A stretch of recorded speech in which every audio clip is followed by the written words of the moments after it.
So finally दोस्तों जोरो की नॉवेल आ चुकी है, जो कि जोरो की पास्ट लाइफ के बारे में है। जब उसने शिमोत्सुकी विलेज छोड़ा था तब से लेकर बाउंटी हंटर बनने तक और लूफी से मिलने तक की स्टोरी इसमें कवर की जाएगी।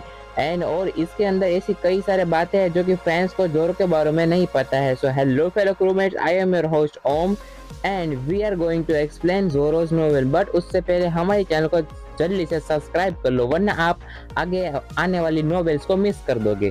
तो गाइस, कहानी कुइना की डेथ की सालगिरह से शुरू होती है। उसकी डेथ के कुछ साल बाद कुइना अब एक लेजेंड बन गई थी, जिसके बारे में काफी अफवाहें फैल रही थी, जैसे कि उसने जोरो को बैटल में 2000 बार हराया है। अगर तुम कुइना की ग्रेव पर चले जाओगे तो तुम भी अपने सोर्समैन लेवल को इम्प्रूव कर पाओगे, बिल्कुल जोरो की तरह। पर मैं आपको बता दूं कि ये सब बातें बस बातें ही थी, जैसे कि आजकल की ट्रेंडिंग चीजें। फिर सीन चेंज होता है और एक दोपहर जोरो अपनी पर्सनल ट्रेनिंग खत्म कर कर कुछ आवाज सुनता है बच्चों की, जो कि गाना गा रहे थे मिहोक के बारे में। Mihawk the master swordsman, a man with hawk eyes. उसका हमला इतना तेज होता है कि तुम करो उससे पहले वो तुम्हारे सामने आ जाता है, और तुम्हें पता चले उससे पहले तो तुम मारे भी जाते हो। ये गाना बच्चों ने एक ट्रैवलर से सुना था, जो कि कुछ सालों पहले शिमोत्सुकी आइलैंड की विजिट पे आया था, और अब बच्चे इसे खेलते वक्त गाना पसंद करते हैं। एंड यहाँ फिर से सीन चेंज होता है और हमें टाउन की एक लड़की से इंट्रोड्यूस किया जाता है, जिसका नाम है हिमारी। वो जोरो को टाउन में अभी हो रहे कुछ हमलों के बारे में वार्न करने आती है कि कोई अननोन पर्सन स्वॉर्ड्समैन के घरों में रात को चुपचाप आके उनको मार रहा है।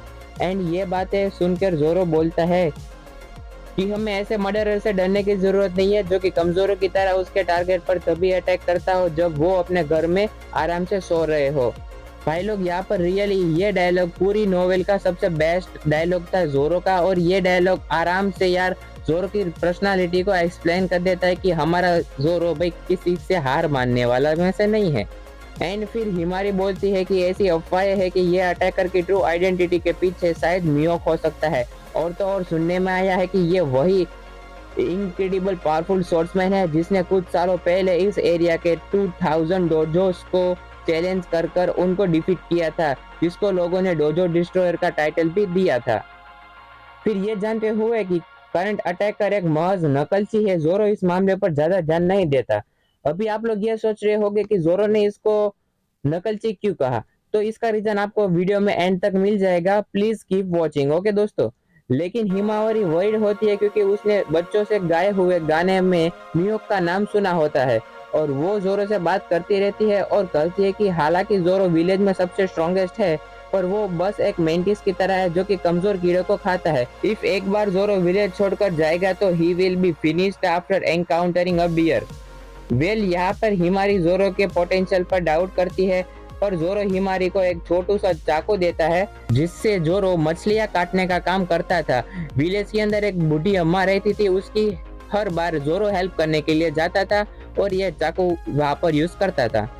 फिर जोरो बोलता है तुम इससे अपने आप को डिफेंड कर सकती हो, इसे जल्दी से चलाना सीख लो, बस बेसिक स्किल्स भी काफी होगी। और यहाँ पर जोरो रोक कर देता है एक नन्ही सी छोरी को नन्हा सा चाकू पकड़ा कर। और उस रात इतने सालों में पहली बार कुइना की डेथ के लिए जोरो रिचुअल्स परफॉर्म करता है, बिकॉज तब कुइना की सालगिरह थी। पर विलेज के बाकी सभी लोग मिहोक के डर से अपने अपने घरों में छुपकर बैठे थे। एंड सडनली जोरो को रिवर के पास की झाड़ियों से कुछ आवाज आती है, and it was a tall man carrying a very long sword. His movement were soft and silent as if he were night hoc.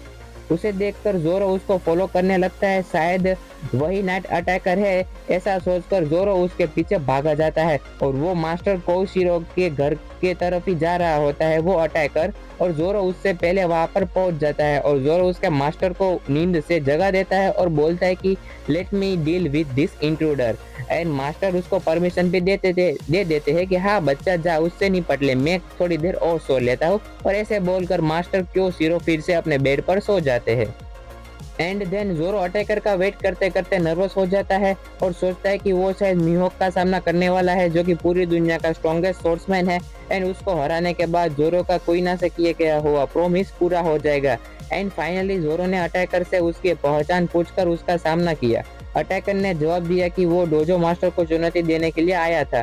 उसकी आवाज से जोरो को पता चल जाता है कि ये कोई यंगर स्वॉर्ड्समैन है, बिल्कुल मेरी एज का। और हथियारा जोरो से पूछता है कि क्या वो डोजो मास्टर है। देन उसके जवाब में जोरो कहता है कि हाँ, पर उसके पीछे बैठे हुए मास्टर क्योशिरो बोलते हैं कि इस डोजो का रियल मास्टर मैं हूँ, ना कि जोरो। पर जोरो अटैकर को बताता है कि वो इस विलेज का स्ट्रॉन्गेस्ट सोर्समैन है, क्या उसको इससे कुछ प्रॉब्लम है। देन अटैकर बताता है कि नो, मुझे कोई प्रॉब्लम नहीं है। फिर उसके बाद इन दोनों की बैटल शुरू हो जाती है और जोरो को पहली बार हथियारे का चेहरा देखने को मिलता है। जैसा मैंने सोचा था, एक कम्प्लीटली डिफरेंट पर्सन, जोरो बोलता है। एंड अटैकर का फेस पतला एंड घबराया हुआ डिस्क्राइब करता है, जो कि उसने देखे हुए मिहोक के वांटेड पोस्टर की तरह बिल्कुल भी नहीं था। अटैकर बताता है कि उसे स्ट्रॉन्ग ओपोनेंट से लड़ने में मजा आता है। जोरो उससे पूछता है कि वो इसे इतने डिसऑनरेबल वे में क्यों करता है। हथियारा जवाब देता है कि जीत तो जीत होती है, चाहे वो कैसे भी हासिल की गई हो। एंड फिर अटैकर जोरो को उसकी 2000 जीतों के बारे में बात करते हुए डराने की कोशिश करता है, पर यहाँ पर जोरो हथियारे को बताता है कि वो उसकी स्टोरी उसको ही क्यों सुना रहा है। इसका मतलब है कि यार जोरो ही वो रियल में डोजो डिस्ट्रॉयर है, और ये टाइटल उसने कुइना की डेथ के बाद दूसरे विलेज जा जाकर स्ट्रॉन्गेस्ट स्वॉर्ड्समैन को हराकर अचीव किया था। बाद में जोरो उस अटैकर को मार डालता है और कहता है कि ये उसकी 2001 विक्ट्री थी, अब वो कुइना से एक कदम आगे है। मास्टर क्योशिरो ये सब कुछ देखकर मन में ही सोचते हैं कि अब अलविदा कहने का टाइम आ चुका है, और जोरो की पुरानी यादों की ग्रोथ को रियलाइज करते हैं।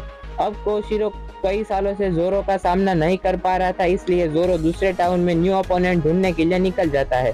क्योशिरो का मानना है कि अब इस एरिया में ऐसा कोई भी स्पोर्ट्समैन नहीं है जो कि जोरो को सेटिस्फाई कर सके। एंड क्योशिरो जोरो को रोकते हुए बोलते कि तुम कल सुबह चले जाना, जिससे विलेज के बाकी सभी लोग तुमको मिल सके आखिरी बार। But Zoro decides that he will leave immediately and bow to his teacher as farewell to him. और जाने से पहले जोरो पीछे मुड़कर क्योशिरो को बोलता है कि ये मैसेज आप हिमारी तक पहुंचा देना कि आई एम द बियर। भाई साहब, क्या ही ताना मारा है हिमारी को आखिर में कि यार मैं ही भालू हूँ वो जो कि तुम बात कर रही थी, ना कि कोई मैं छोटू सा कमजोर सा मेंटेस हूँ। नोवेल तो यार सुपर्ब थी, बट एक्चुअली में ये नोवेल कैनन नहीं है। पर हालांकि ये फ्यूचर में जाकर कानून हो सकती है कि नहीं, इसकी पॉसिबिलिटी तो मैं नहीं बता सकता, बट ये तो बता ही सकता हूँ कि आगे भी इस चैनल के अंदर जोरो की नोवेल कंटिन्यू होने वाली है। अगर आप लोग इंटरेस्टेड है उसको देखने के लिए तो यार हमारे चैनल को जल्दी से सब्सक्राइब कर ले। आपको आगे आने वाली वीडियो मिस बिल्कुल भी नहीं करनी चाहिए, क्योंकि आगे भी जोरो की स्टोरी कंटिन्यू होगी। सो वेल यार, वीडियो को शेयर करो अपने दोस्तों के साथ और थोड़ा सपोर्ट दिखाओ, और कमेंट करो कि आपको कौन सा पार्ट सबसे ज्यादा पसंद आया जोरो की नोवेल का। वेल, तो अब हम मिलते हैं नेक्स्ट वीडियो में, तब तक के लिए tata and bye bye, take care.